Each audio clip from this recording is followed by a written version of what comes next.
Hey guys, Metal Jesus here. Now, a lot of game collectors lately have been complaining about the price of physical games. For good reason. They are super expensive. But I'm here to tell you that collecting for the PlayStation 4 right now, oh man, it can be super cheap. And so in this video, I'm going to share with you 10 PlayStation 4 games that I think are worth your money, especially when they are $10 or less. Now, with so many games to choose from, I am going to keep it pretty varied. I'm going to pick some games that are really well known and some that maybe kind of slipped under the radar. Some of these will be exclusive to the PlayStation 4 and others you can pick up on other systems. Let's take a look.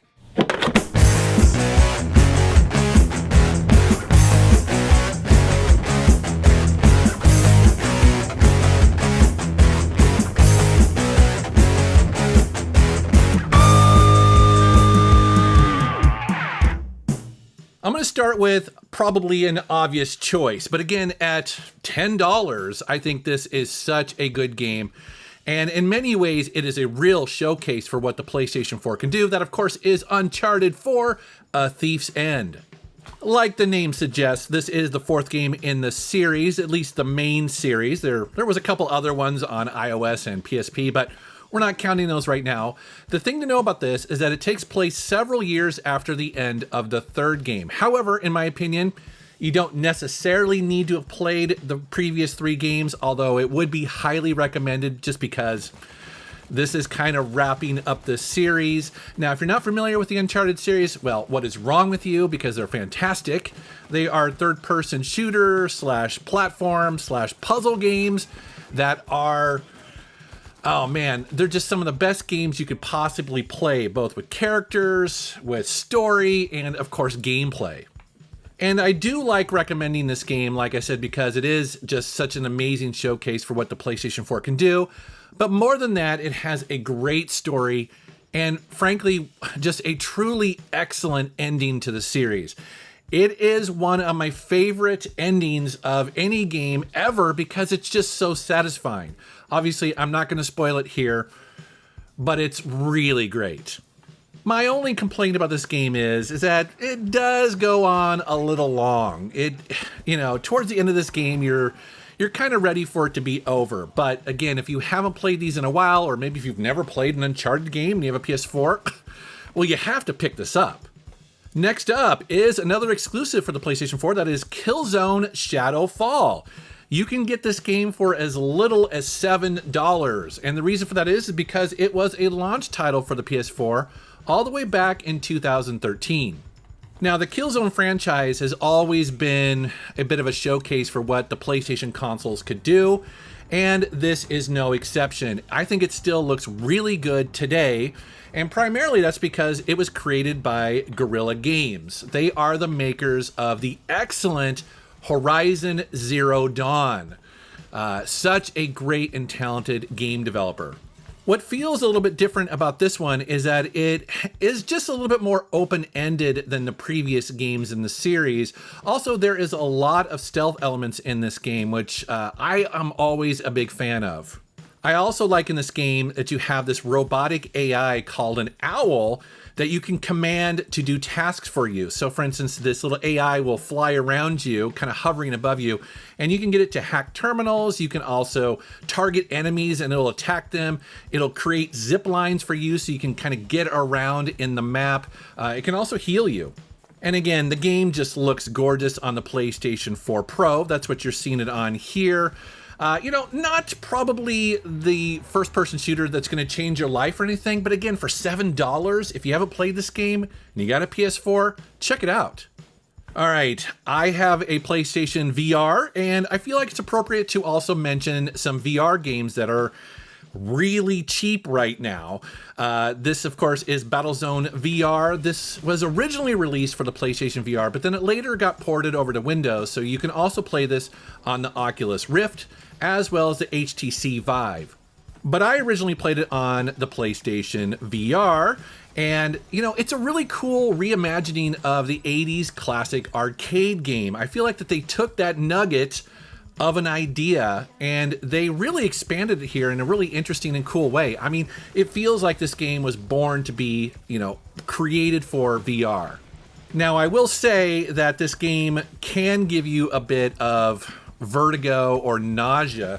It definitely does to me, especially whenever you're kind of sliding back and forth.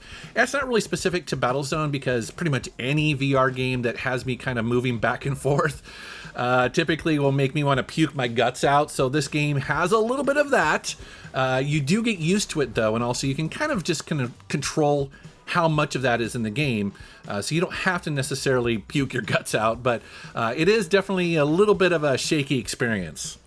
And while we're on the subject of VR, this is not the only cheap physical versions that you can find right now. So for instance, you can get Everybody's Golf, Farpoint, you can also get Mars Odyssey, Operation Warcade, and a bunch others for less than $10. And keep in mind that, as of right now, this is one of the few ways that you can really collect VR games. On almost every other system out there, they're digital only. So it's just basically going to be up to the PlayStation 4 versions of these.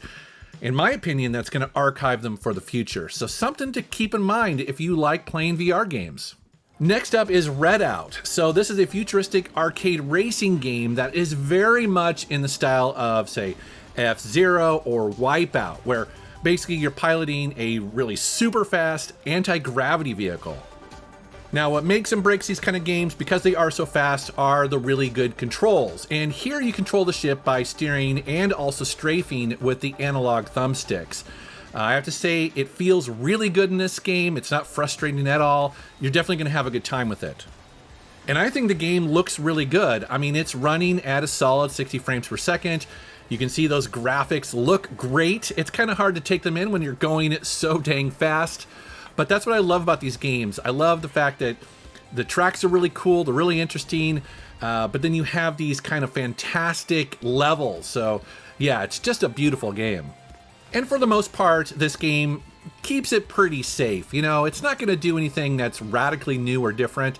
I would say the only thing that really kind of stands out here is that you use the pitch of your vehicle's nose on big hills or loop-de-loops to control, or I guess probably stop you from temporarily blacking out or redding out.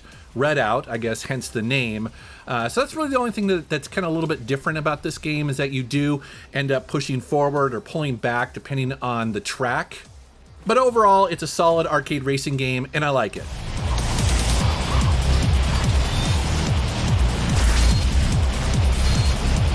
Final lap. Next up is another excuse to talk about one of my all-time favorite games. That, of course, is Dishonored 2. And it blows my mind that you can get this game for $10 or less. So if you're not familiar with it, well, let me explain. This is a sequel where you get to choose to basically play as two different characters. You can either play as the Empress Emily or her protector Corvo. Now, Corvo was the protagonist from the first game. So that's kind of what the sequel adds to this. Basically, each one of these have their own special powers and abilities. Now, I do have to say, you don't have to have played the first game to enjoy this one. It does help because obviously it has some of the same characters. It also kind of takes place in the same world, but don't worry about that if you didn't play the first one. Now, what's cool about the sequel is that they double down on giving the player the ability to completely play this game non-lethal if you wish. So that kind of introduces an additional challenge to this game that is already kind of tough. But what's cool about these games is that it's completely non-linear as you choose to solve the different puzzles and different missions in this game. So to have the ability to completely go in and do it non-lethal, again, is not easy, but it is really cool. Now, that said, as you see from the gameplay footage here, I typically don't play non-lethal. I don't have the patience for it. Yeah, but I can appreciate that you have the choice. And like I said, Dishonored 1 and 2 are some of my all-time favorite games. And at just $10 or less, oh man, you definitely have to give this series a try. Next up is a series that I recently discovered, and you are seeing two different versions kind of the same game here. One of them is more than $10 and the other is less. And it's kind of weird how that works out because they're almost exactly the same game. That, of course, is the Mudrunner or Spin Tire series, and the one you want to look for on the PlayStation 4 is the one called American Wilds, because that version of it actually includes the original game plus all of the DLC, and they add in some North American vehicles. So I just want to point it out that it can be kind of confusing when you're standing in the store. One of them will be more expensive, but it's the cheaper one that you actually want to get. So what's going on here? Well, you can tell by the name Mudrunner that this is basically an off-road simulation game.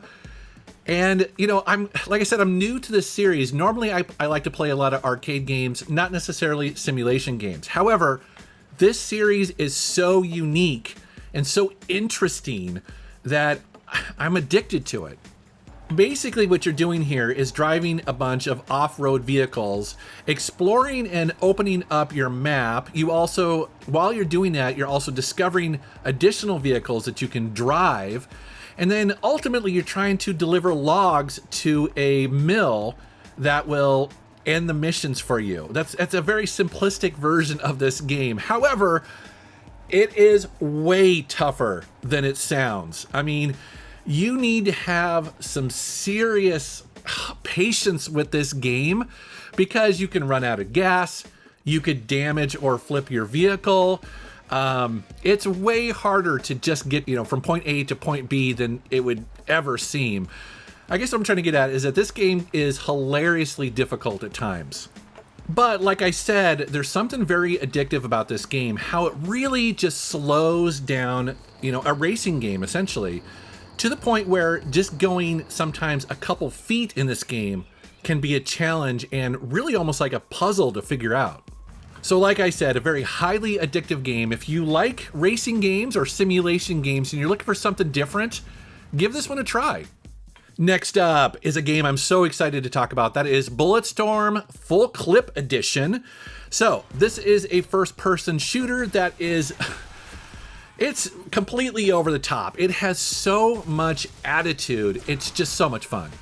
Now here's the deal with this game. At first glance, this might seem like just a typical shooter you played a million times before, but you'd be wrong, because the way that this game works and what it really wants you to do is go for skill points that are earned by doing really creative kills. Now you could go into this game guns blazing like you do 99% of other first-person shooters, but you're not going to do very well, and you're not going to get what is really cool about this game. So, for instance, you'll notice that each area you walk into is just full of opportunity to do creative kills. Like you'll see spikes on a wall, you'll see electrified fences, you'll see barrels that you can grab and throw, and each time you do that, you're building up these skill points, and that's what the game wants you to do. Notice how it also slows down time, giving you some time there to try to think about how you're going to take out this enemy or just, you know, kill them in really interesting or creative ways. It's so much fun. Now, this game was originally released way back during the Xbox 360, PlayStation 3 era, and sadly it was considered to be a commercial failure. However, the game got a new lease on life in this generation with the full clip edition that you see here. So they added support for 4K resolutions, they also included some new missions, and also they added in Duke Nukem because, well, this just seems like the kind of game that he would absolutely love. So if you have $10 and you're looking for a game that is just absolute stupid fun, definitely do not pass on Bulletstorm Full Clip Edition.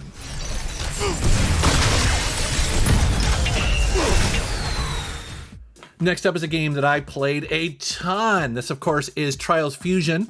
So this is the 5th game in the series, and I think it's the first one to appear on a PlayStation console. As you can see by the gameplay footage here, it's a physics-based motorcycle game where the challenge is simply just to try to make it to the end of the level as quickly as possible. And trust me, that is way harder than it sounds. And so the challenge of this game comes in navigating the terrain. And what's cool about it is that sometimes you need to really slow down your motorcycle, trying to kind of balance over rocks, but then in the same level, you'll need to speed up for, like, say, a big jump. And this makes the game both hilarious and also super fun. It definitely has that kind of just one more try feel to this game. You know, you're gonna crash a lot in this, but again, it just instantly restarts you. You just want to try one more time because you know what you did wrong. Definitely keeps you coming back. Next up is a game called Call of Cthulhu that I think I originally played on the Xbox One, but you see the PlayStation 4 version here because it was $10. I had to pick it up. I mean, why not, right? So what's going on here? Well, it is a role-playing survival horror game based on the H.P. Lovecraft classic story of old gods, really weird villagers, and, well, absolute madness.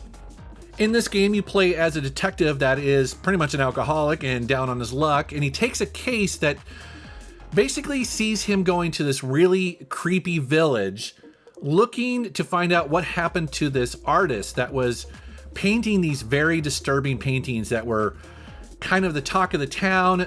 Some of them might be driving people crazy.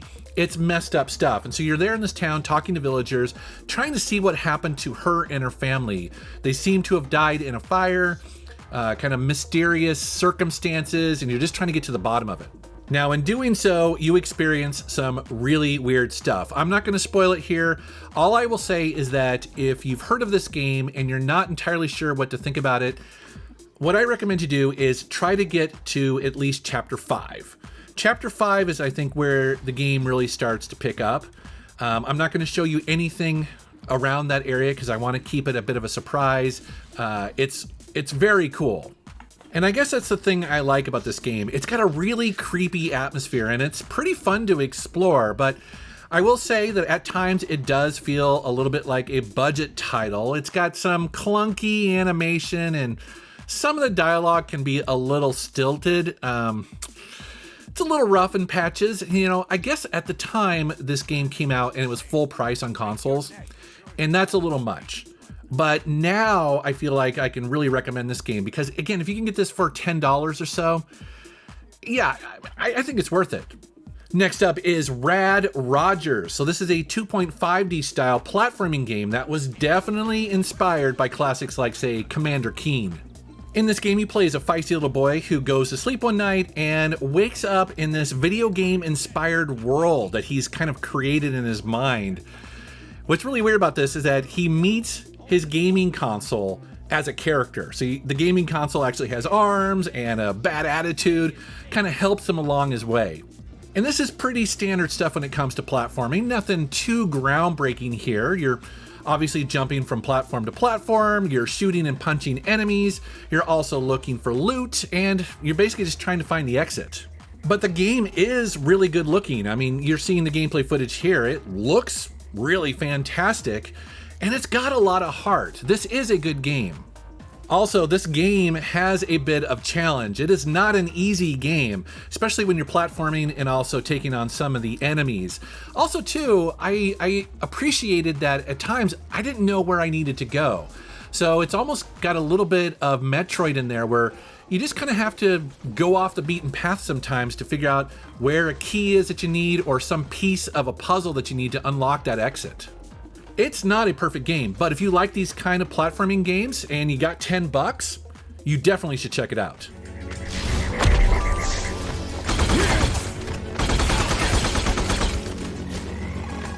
All right, guys, well, that is 10 PlayStation 4 games that you can get for $10 or less.